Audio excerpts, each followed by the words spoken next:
Hello everyone, welcome to my channel Geography for You, and here I am presenting or starting with the second part of chapter number 6, secondary activities from the book Fundamental of Human Geography. In the first part, what all we have already covered, let's just give it a quick recap. We have already discussed about what is manufacturing, in which we have discussed the literal definition of manufacturing and difference between manufacturing and industries. Then we talked about characteristic of modern large scale manufacturing. Moving on to industrial location, we have discussed number of parameters that would decide where people would like to have their industries. After that, we have started with the classification of manufacturing industries, and we have only covered the one basis of that, that is on the basis of size. We have discussed three different type of manufacturing. First was cottage or household industry, then small scale and large scale. Now we are going to move on with other type of classification. Now let's move to the next type of classification. Now here we have classification of industries on the basis of raw material. If I talk about classification of industries on the basis of raw material, we can have, agro based industries, forest based industries, chemical based industries, mineral based industries, and animal based industries. So one by one we are going to discuss about each one of them in the coming slides. Now first we come to agro based industries. When I talk about agro based industries, it simply means the raw material for these industries is coming from agriculture. Means whatever you are growing in your agricultural field will serve as a raw material for different industries. For example, if I talk about sugar industry, so it is getting its raw material in the form of sugarcane. If I talk about textile industry, it is getting its raw material in the form of cotton, again which is coming from agriculture. Rubber industry, we have already talked about rubber plantation when we were discussing about agriculture chapter. Then spice industry, food processing industry. Now food processing industry is one very different branch of agro based industries and very interesting upcoming. We are seeing that more preserved food is coming in market, like your sauces, your pickles. Even now we see ready to eat food is also coming with the ready to drink juice in market. So food processing becomes really very interesting and important. Now after these examples, let us move to the next one, that is food processing. Now what is food processing? Food processing mainly means, or it means that we are canning the product. No, we are preserving it, we are putting in a can, jar or bottles, so that we can actually increase their shelf life. We can use it, for example, if you have raw mangoes at your home, so you can only use it for say 1 week. But if you will convert it into pickle, you can preserve it for year or more. Similarly, if you have apples with you, you can only store apples in your refrigerator, say at the maximum 2 weeks. But if you will convert it in the form of jam, you can actually preserve it for years. So for that reason, food processing is gaining importance. Now people who are growing different type of vegetables, fruits, they not only are selling these fruits or vegetables directly, but they also convert it into a more handy usable product which could be used for a longer duration of time. This gives them more profit. Like apple, you will get 100 rupee kg, so the jam you are using, maybe 200-gram bottle of jam you are giving 100 rupees for that. So this is how they are adding value to the product and they are getting profit. So this is very very important. You can say it's an extension of agriculture, and this has a great potential to give employment to rural people. So because in rural economy, what we see that people after harvesting are not left with any work. So if we have food processing industry in a rural area or in a village, then people who were working on fields for 6 months, for another 6 months they can work in these industries.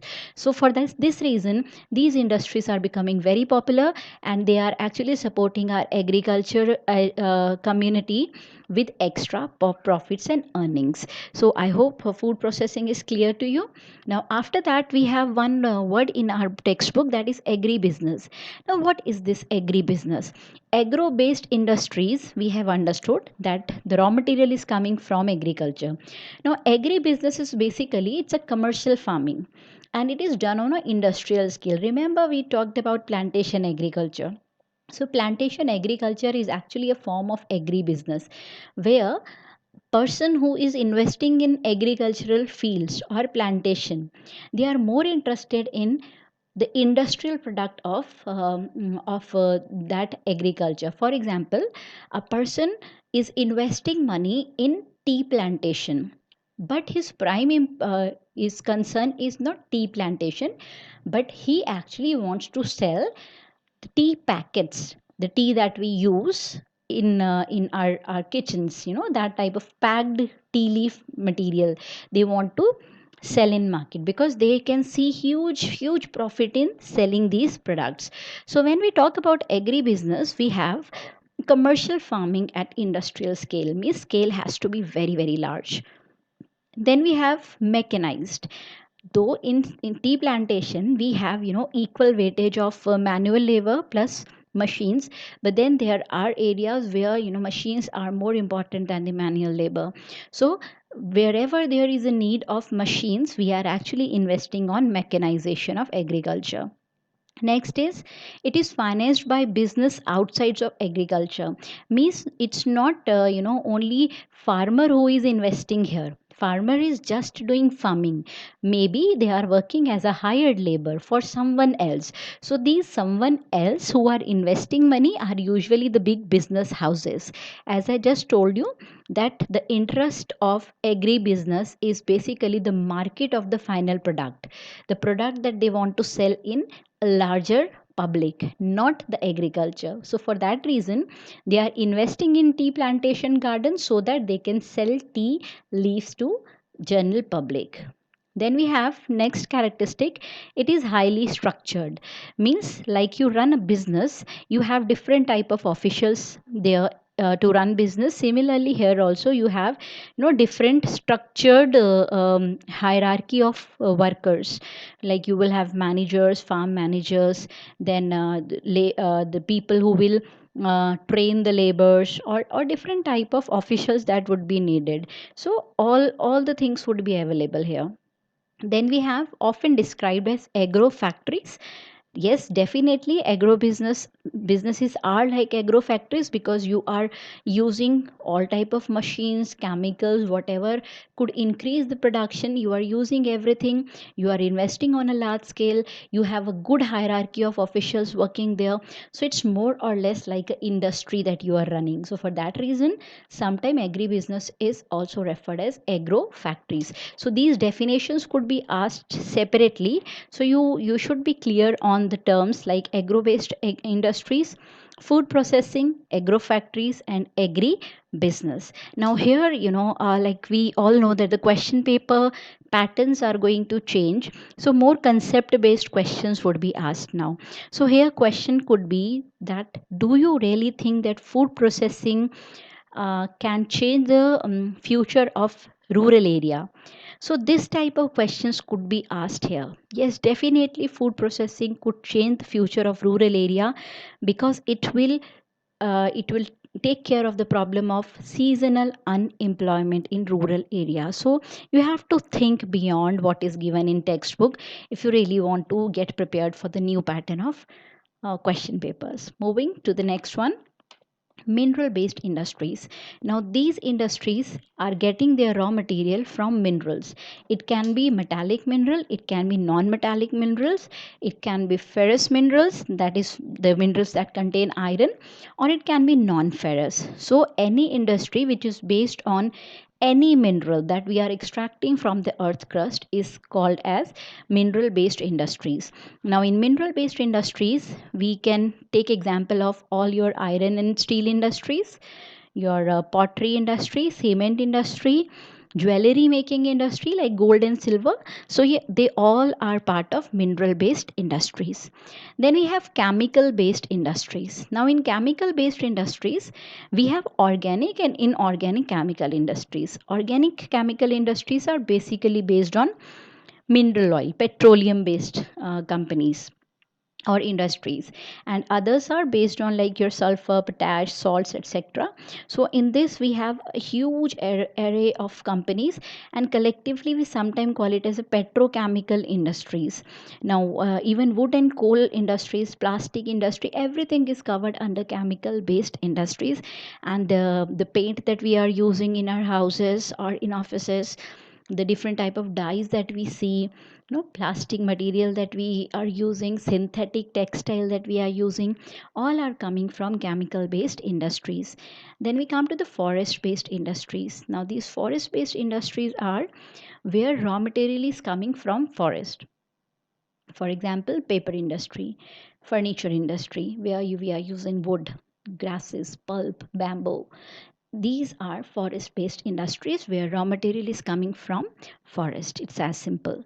Now animal based industries is the last in this category. Animal based industry means the raw material is coming from animals, like leather industry, woolen industry, like wool, we are collecting wool from sheep. So this is animal based industry. Even the ivory that is obtained from the elephant tusk, though it is illegal, but still it is also animal based industry. So industries on the basis of input or raw material, we have grouped them in 5 categories. A quick recap: agro based industries, mineral based industries, chemical based industries, forest based industries, and animal based industries. So now here what we are actually keeping in mind, the nature of raw material, where we are getting our raw material. So I hope these points are clear to you. Now the next form of classification is on the basis of output or the final product. The product that is being manufactured in any industry could be grouped in 2 categories. One is consumer industry and other is basic industry. When I talk about consumer industry, it simply means the goods that we are manufacturing, we are actually using directly for consumption, like chips making industry. Now you cannot make anything more than chips. If you are packing a chips, ultimately some person is going to buy that chips and eat it, so you are not going to use it for any other industry. Similarly, watchmaking industry or textile industry, so these things are used directly by consumer. But then there are certain industry which are manufacturing products that are used as a raw material for other industries. Like we have iron and steel industry.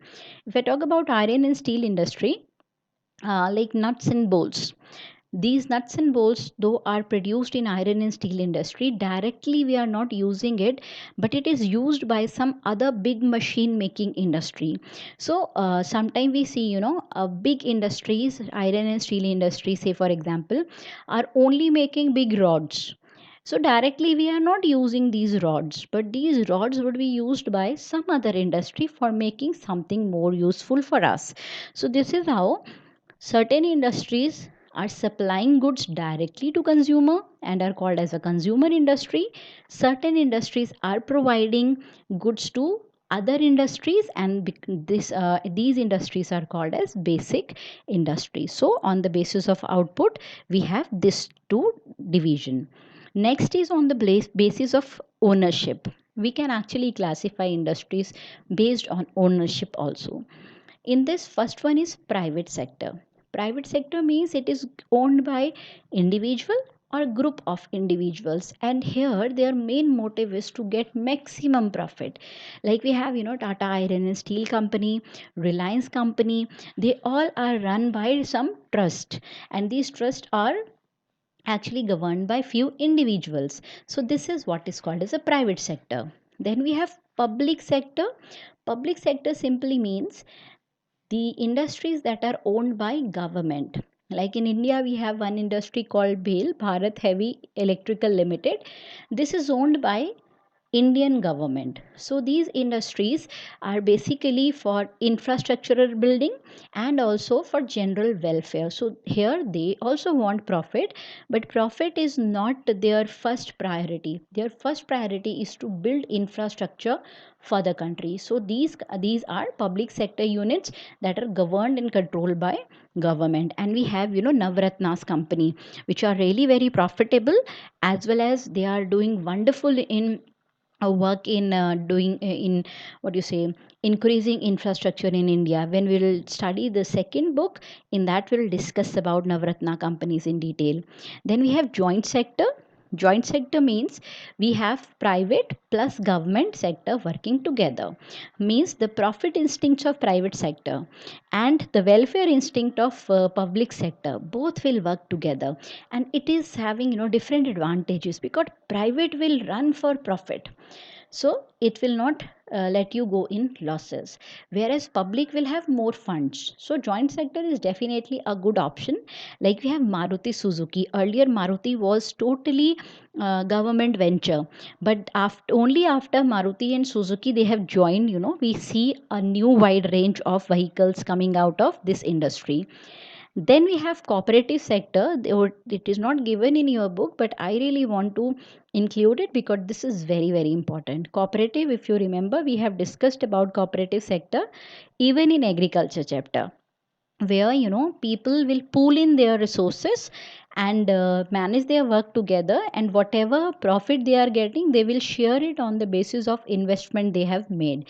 Like, we have very good example in India, Amul India, where people are pulling in the milk that they are producing in their households, and then it is processed and different type of products are made and then sold in market. So this is what is cooperative. So we have discussed about classification of industries till this point.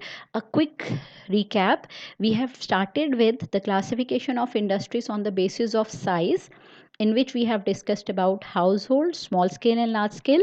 Then we have talked about second basis, that was on the basis of input, where we have seen division of agro based, mineral based, chemical based, forest based and animal based. Then we have discussed on the basis of output or the final product, where we have divided them in consumer and basic industries. And the last type of division was based on ownership, where we have divided them in public, private, joint and cooperative. Now from here we'll move to something new. Maybe you have studied these terms in the previous classes also, but here we'll go bit in detail. Now these are industrial region. Now what is industrial region? Industrial region is basically the area where different industries have a tendency to cluster. Means number of industries that are same in nature. Like if they are iron and steel industry, all would be iron and steel industry. If it is textile industry, all would be textile industry. So the industries that are somewhat same in nature, they have a tendency to come together or cluster together, so that they can enjoy certain benefit of the region. Maybe, raw material is available in that area, maybe transport cost is less, maybe government policies are very helpful in that area. So for some reason certain areas they develop in industrial region. Now industrial region could be divided into two groups. One is the traditional industrial region and other is high technology large scale industrial region. If I talk about traditional industrial region, they have, a very very strong tendency to cluster. And we see that most of the traditional industrial regions are related to mainly raw material. Now, traditional large scale industrial regions are mainly based on heavy industry, often located near coalfield. As I told you, that mainly raw material is their first priority. These are engaged in metal smelting, heavy engineering, chemical manufacturing, or textile production. These industries are now known as smokestack industries. Now, why they are called as smokestack? Because they are very, very, very polluting industries, because they are still using traditional methods of manufacturing, and because their way of production is quite outdated, so they are highly polluting units. Now we see that there is a shift, we see shift from the traditional to the high technology regions, but still there are certain important regions, and one by one we'll talk about them. Now, what are the key features of these traditional large scale industrial region? The first and the most important thing is pollution. As I told you, that they are also called as a smokestack, because they are using technology that is quite outdated, and they are still continuing with it, so they are doing much of pollution, still they are using chimneys, etc. Then they have very high density housing, because for they have a huge history of settlement. People in the early ages, they settled in these areas because these areas offered good employment opportunities, at least when they started. So now we see it's a very high density housing, and the quality of housing is also not very good. Then we see heaps of garbage, means if you see the entire area of these industrial region, you will not see very pleasant type of environment here.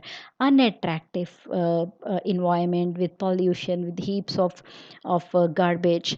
Then the land area, you see that number of buildings are there which are actually unused now, because certain factories are closed, and even after closing of these factories, no one has bothered to reuse that building, so that building is decaying.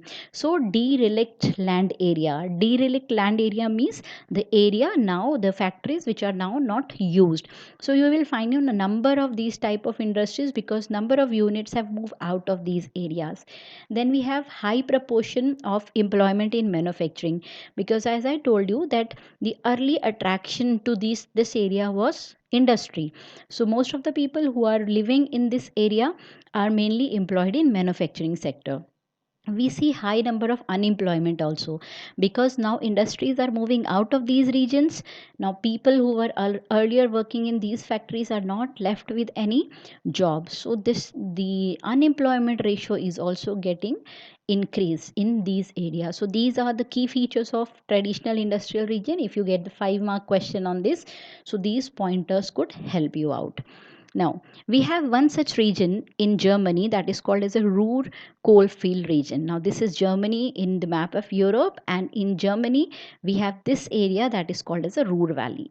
Ruhr Valley was basically a coal bed or coal seam region of earlier times, and because of this it attracted lots and lots of industries. It is one of the oldest and major industrial region of the Europe for a long time. Now, slowly and gradually, what we see that the coal and iron and steel form the basis of economy. But slowly, when coal actually started to finish, the good quality coal was not available, then industries started to move out of this region. Now, when industries started moving out of region, so there was some industries that were reluctant to move out, and they continued in the region even after iron ore was exhausted. The industry remained using imported ore, but then that was very very expensive. It was coming from waterway of Ruhr, but when you are exporting, when you are importing raw material, it will increase your production cost. So there was a time when the Ruhr region was responsible for nearly 80% of Germany's total steel production, and still it is very important region, despite the fact that iron ore that they are using is coming from other countries. Now, change in the industrial structure have led to the decay of some areas, and there are problem of industrial waste and pollution. As we have discussed, all traditional industrial regions, they have this problem of waste and pollution. The future prosperity of Ruhr is based less on the product of coal and steel, for which it was initially known. As I told you, that Ruhr actually developed as an iron and steel hub of Germany. But now we see different type of car assembly plants, new chemical plants, universities, are coming up in new Ruhr. So Ruhr is actually now divided into two parts. One is the old Ruhr, which is polluted, which is unattractive, but the new Ruhr, which has a pleasant appearance and very good landscape with shopping center, etc. Very top modern type of facilities, and it is based on car assembly plants, chemical plants, educational hub. It is not based only on the coal and iron industry. So this is how this Ruhr coal field has changed over years. So here also we expect one 5 mark question could be asked. So we have good pointers here, and if you have a clear location in your mind, that is going to be very good. Now here we are going to discuss three different industries. First one is iron and steel industry. If I talk about iron and steel industry, it is called as a basic industry. Why it is called as a basic industry? Because it provides raw material for other industries, as we have discussed earlier. It is also called as a heavy industry because whatever material they are making, whatever product they are making, it's very heavy, it's very bulky. You have all seen iron machinery, they all are really very heavy.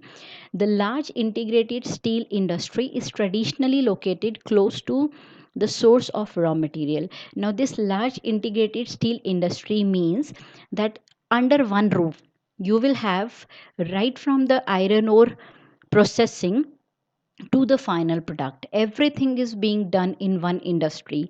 Means you are getting iron ore is then purified, cleaned to make iron, then is iron is mixed with manganese and etc to make it steel, and then we are making some products out of it. So this is very very huge industry. But on the other hand, we have another small division that is called as a mini steel plant. Now mini steel plant basically are not smelting iron ore, they are not purifying iron ore, rather they are working on the scrap material. Like we see, number of iron products are wasted every year. If you remember, we have this one ship here. So, many steel plants are basically working on the scrap material. So, these scrap materials they are getting from other different industries. So, traditionally, most of the steel was produced as large integrated plants, but many mills are limited to just one step process, that is steel making, and are gaining grounds because they don't require too much of investment in comparison to large integrated steel industry. Large integrated steel industries are usually found in the area of raw material, whereas mini steel plants, because they are not dependent on raw material from a particular area, scrap material they can get it from anywhere, so they have more wider coverage of area. Next we have Okay, next we have the process of iron extraction, that is called as smelting. Smelting is a process in which the raw iron ore that we are getting from mining, we are burning it at a very high temperature in a blast furnace. This structure that is here, it is called as a blast furnace, and it's a huge structure. Now here it is burned or it is melted with carbon or coke and limestone, and then the molten material that comes out is then cooled, and the first raw type of iron that comes out is called as a pig iron. And after that, we convert it into a more usable form by adding manganese into it so that it can become more strong, and actually we are making steel by adding manganese and carbon. So this is the whole process of iron extraction and converting it into iron and steel. Now, if we talk about the distribution of iron and steel industries, we have a huge region in US, that is around Appalachian region, Great Lake region, and then Atlantic coast. Now, this industry has now moved toward the certain state of Alabama. Pittsburgh area is now losing ground. It has now become a rust bowl of USA. Rust bowl means it is not that important now. In Europe, UK, Germany, France, Belgium, Luxembourg, Netherlands, and Russia are leading producers. So these are certain names that are mentioned here. And in Asia, the most important centers include Nagasaki, Tokyo, Yokohama in Japan, Shanghai, Wuhan in China, then Jamshedpur, Kulti, Burnpur, Durgapur, Rourkela, Bhilai, Bokaro, Salem, Vishakhapatnam, Bhadravati in India. So the about Indian iron and steel industries, we would be studying in book 2. Now, these are the map, these are the areas shown on map. This is the American region, it's a Great Lake region and Appalachian region. Here we have European part of iron and steel industry and the Asian part of iron and steel industry. Now, this is the closer view of major centers of iron and steel industry of USA. Now, after that, we come to the cotton textile industry. Now, cotton textile industry can be divided into three sectors. So in cotton industry, we have handloom industry, power loom and mill sector. Now, what is the difference between these three? When I talk about handloom, it is a labor intensive and provide employment to semi-skilled worker because it requires very small investment and can be actually started as a household industry. So we have, a very great potential in this sector for giving employment in rural and remote areas. Then we have the problems that are related to handloom sector is that the finishing and fineness of the fabric that we are producing is not that great. And with the coming of a power loom sector and mill sector, the quality that we are producing in handloom has a tough challenge, and for that reason we have to support this sector, especially in getting the working cost, because most of these people, they are coming from a very rural and very poor background, so without support they cannot actually continue with this industry. Now for this we have, I'm remembering the words of Mahatma Gandhi ji, that the handloom sector has a great potential to give employment, because here you are working with hands, not with the machines. So number of people that could be engaged in this industry is quite high, and the country like India, where we have huge number of unemployed people, handloom can actually work wonders. Next we have a power loom sector. Power loom sector is where you are actually using machines that are running with power, with electricity, so you can produce more. It is less labor intensive. When we talk about power loom sectors, the machines that we are using is quite limited in number. We are not using very huge number of machines here in this sector.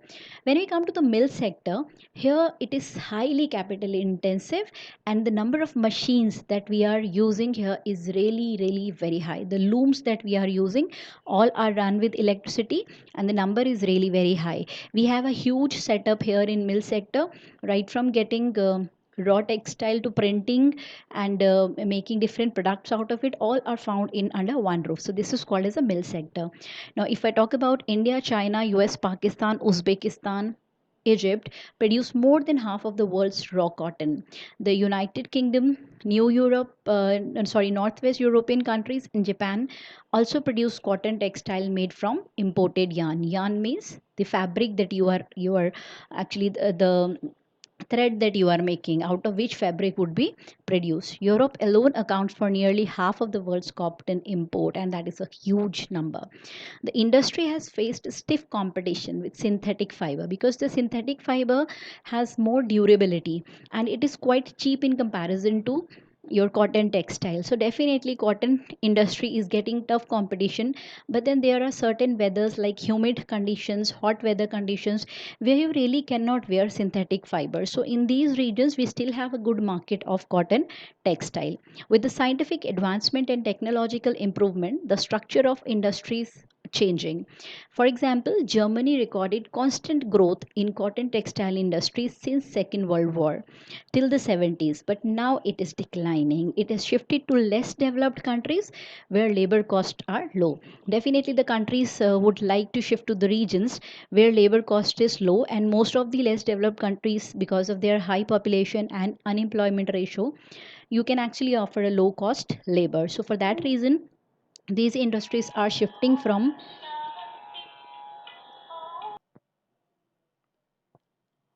Moving forward, we have this region. Sorry, this is the old slide. Just give me a minute. Okay. Now we have this slide is showing difference between handloom, power loom, and mill sector. In handloom, it is totally manually operated looms, whereas in power loom and mill sector, we have electric driven looms. Loom is the name of the machine that is used here. Then we have In handloom we have simple designs that could be produced because we are working with hands, but in powerloom we can also have complex designs that are printed on the textile. And in mill we can produce variety of designs because we have very huge number of labor that are employed here, and also the machines that are being used are very high in number.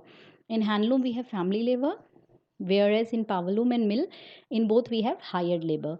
Here we have only one or two loom, here we have more number of looms, say 10 or 15, and here we have any number of more than 100 can also be there.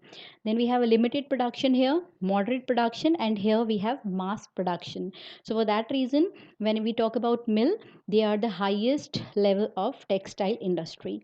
Now these are the pictures that this is of your handloom industry. This is what is called as loom. This is power loom where we have limited number of machines, and this is your mill sector where we have huge number of machines that are being used. Now we have a last topic, that is concept of a high technology industry. Now high technology industry is basically about your research and development, because in everything that we are using, we have to improve it with time, we have to work on its quality. So high technology or simply high tech industry is a new form of manufacturing. If you are manufacturing simple pen, you can see pens that we were using 10 or 15 years back, and the pens that we are using now, even the quality has a huge number of difference. So from where this improvement is coming? This is coming because of the new research and development. So every industry nowadays has a separate wing for research and development, which are working on the improvement of quality of product. So that is where we have very skilled people that are working. So professionals that we call as a white collar workers, they make up a large share of total workforce. These highly skilled specialists are basically more than your blue collar workers or the people who are directly working on the machines. So if I talk about the high tech industries, the people who are working on machines would be less in number, and people who are doing mental jobs, the planning, research, development, organization, the number of these type of people would be more in one organization. Robotic on assembly line, computer aided designs, and um, manufacturing electronic controls of smelting and refining are few examples. Like robotic assembly lines means there would be small robotic arms would be there, like one car is being manufactured and the doors had to be attached. So there would be a conveyor belt and car would pass from the conveyor belt, and the robotic arms will just fix the door. So this is how these things are working with the help of the artificial intelligence. Then we have neatly spaced areas, they are very clean, and big modern type of infrastructure, office, plant, labs, etc. are there. It's a very pleasant type of working atmosphere. If you imagine one factory, what comes to your mind? Clumsy area, polluted, black smoky walls. But if you talk about the multinational corporations, you visualize very huge office area with cafeteria, with very good furniture and good ambience. So this is what is high tech industry. So these are planned business parks for high tech startups. They have become a very important part of the national development in all the countries. We have good example here in Silicon Valley near San Francisco, where we have all our software hubs are actually working there. Now these high tech industries that are regionally concentrated, they are called as technopolis. Like we call industries that are working together, we call them as industrial region. So similarly, when high tech industries are working together in one area, we call that area as technopolis, because that area has a very different type of very intellectual type of environment. So this is few pictures of Technopolis. This is Technopolis is actually a name of this company, but this type of structure you would be having now. This Silicon Valley, we all know these type of buildings and infrastructure. Then the labs are also there. So this is what is Technopolis. So I hope these points are clear to everyone. So these are the example of robotic arm that I was talking about. Now these parts are being attached by these robotic arms. They are actually um, planned, or they have been installed with softwares that will help them to install these type of thing, and only one operator would be there to manage the entire line. So work is actually done by one person, that without these artificial intelligence, I think, would be done by thousands of people. Now, if this is all about this chapter, now for more videos, you have to wait and watch. I would be uploading other videos soon. For that, till that, take care. Bye bye.